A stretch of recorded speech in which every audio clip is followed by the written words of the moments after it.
நான் கேட்டு தாய் தந்தை படைத்தாரா?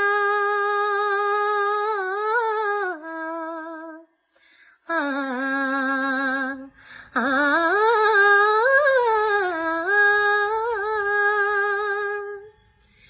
நான் கேட்டு தாய் தந்தை படைத்தாரா?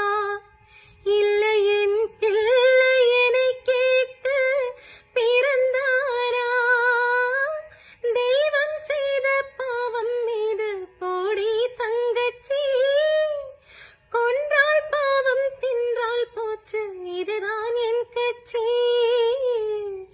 ஆதி வீடு அந்தம் காடு, இதில் நான் என்ன அடியே நீ என்ன ஞான பெண்ணே? வாழ்வின் பொருள் என்ன, நீ வந்த கதை என்ன? தெய்வம் தந்த வீடு